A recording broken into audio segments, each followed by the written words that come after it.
Alors, Ross Brown, Milton ne gagnera peut-être pas 200 Grands Prix, mais au moins 120. Ah oui, non, 200 là, c'est impossible. Il faudrait qu'il gagne encore 100 courses. Il va pas rester non plus 6 ans ou 7 ans, hein, le pilote anglais. Non, non, c'est pas possible. 110, 115, je dirais, moi. Peut-être 120 max, ouais, mais c'est vraiment le maximum, quoi. Donc, qu'est-ce qu'il a dit, Ross? C'est ce qui définit un champion du monde dans une équipe championne du monde. Les petites erreurs, comme Lewis qui heurte le mur en qualif, semblent flagrantes parce que vous les faites si rarement. Car Mercedes et Lewis n'étaient pas très bien partis en qualif, sur un circuit où on s'attendait à ce qu'ils dominent au vu de l'histoire récente. Mais ce que l'histoire retiendra surtout de ce Grand Prix de Russie, c'est l'obtention de la 100e victoire pour Lewis Hamilton, une marque que l'on pensait encore utopique il y a quelques années. Ancien manager de Ferrari sous l'ère Michael Schumacher, Ross Brawn mesure l'exploit accompli. C'est une étape que personne ne pensait pouvoir atteindre un jour. Les 91 victoires de Michael Schumacher étaient tellement en avance sur ce que tout le monde avait fait à ce moment-là qu'il n'était pas concevable que quelqu'un puisse s'en approcher. Mais Lewis l'a battu et maintenant, Lewis a 100 victoires et ne peut le stopper.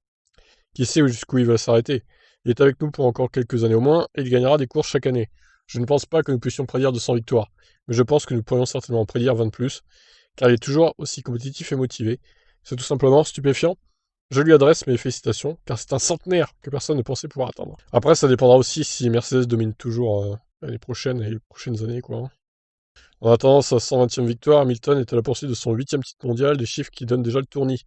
Mais Red Bull a bien résisté sur des circuits typés Mercedes, et la suite de la deuxième moitié de saison s'annonce serrée. Qui Ross Brown voit-il gagner? Ce que nous voyons en ce moment en Formule 1, c'est que nous avons un groupe de voitures qui sont assez proches, et qui ont des nuances de leur performance. Donc sur chaque circuit, l'avantage varie légèrement d'un côté ou de l'autre. Cela donne de la variété tout au long de l'année, ce qui en fait une saison fabuleuse. Nous attendions tous à ce que Mercedes domine la Russie, et ils ont fini par gagner la course, et ils ont fait une très bonne course pour le faire, mais ce n'était pas certain pendant longtemps qu'ils l'emporteraient.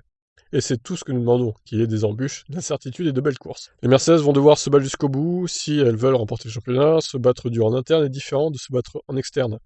Quand vous vous battez en interne, quel est le pire qui puisse arriver? Si un pilote ne gagne pas, l'autre le fera. C'est vrai. Il y a eu des années où c'était Nico ou Lewis, car il n'y avait personne pour ramasser les morceaux s'ils n'étaient pas à la hauteur. Mercedes avait ce coussin s'il se plantait.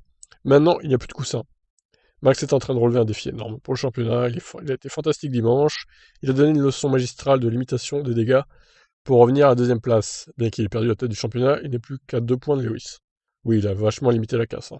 Voilà pour ça. Donc, combien de victoires pensez-vous qu'Hamilton atteindra d'ici qu'il arrête la Formule 1? Je suis un peu comme lui, hein, entre 115 et 120, je dirais. Encore une fois, ça faut vraiment voir si la Mercedes sera l'une des meilleures voitures encore les prochaines années ou pas, hein. Ça se trouve, ils vont tomber dans le midfield, et puis du coup, il gagnera une ou deux victoires de temps en temps, Hamilton. Ça pourrait arriver, hein, on sait jamais. Bon, allez, je vous laisse réagir. Ciao, ciao.